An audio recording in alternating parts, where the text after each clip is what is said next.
ஹாய்ங்க. நம்மலாம் எத்தனை பேருங்க பாரம்பரிய அரிசி வகைகள்லாம் உடம்புக்கு ரொம்பவே நல்லதுன்னு தெரிஞ்சும், ஆனால் அதை எப்படி சமைச்சு சாப்பிட்றதுன்னு தெரியாமல் யோசிச்சுட்ருக்கீங்களா? இப்போ சில பேர் வந்து அது ஹெல்த் பெனிஃபிட்ஸ் எல்லாம் தெரிஞ்சுக்கிட்டு இட்லி தோசை மாவு மாதிரி அரைச்சி கூட சாப்பிட்றாங்க. இல்லைன்னா சாதமாகவும் வடித்து சாப்பிட்றாங்க. உங்களுக்கு சாதமாக வடித்து சாப்பிட்டாலும் வாரத்தில் 1 நாள் இல்லை 2 நாள் எடுத்துக்க முடியுமா? அவ்வளோதாங்க. ஆனால் டெய்லியும் இதெல்லாம் சேர்த்துக்கிற மாதிரி ஏதாவது ப்ராடக்ட் இருக்கான்னு தேடிட்டுருக்கீங்களா? இருக்கவே இருக்குங்க. நம்மளோட ஹோம்மேட் ஹெல்த் மிக்ஸு. இந்த மாதிரி பாரம்பரிய அரிசி வகைகள், சிறுதானிய வகைகள், கம்பு, சோளம், ராகி, கோதுமை இது எல்லாமே இந்த மாதிரி ஒரு 30 ஐட்டம் போட்டு நம்மளே வீட்டில் ப்யூராக ரெடி பண்ணி கொடுத்துட்ருக்கோங்க.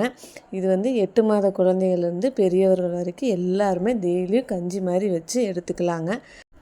நம்ம சத்து மாவு மட்டும் இல்லாமல் உளுந்தங்கஞ்சி மாவு, மசாலா வகைகள், மரச்செக்கில் ஆட்டின எண்ணெய் வகைகள் இது எல்லாமே கொடுத்துட்ருக்கோங்க. தேவைப்படுறவங்க ஸ்க்ரீனில் தெரிகிற வாட்ஸ்அப் நம்பருக்கு கான்டாக்ட் பண்ணுங்கள். தேங்க்யூ.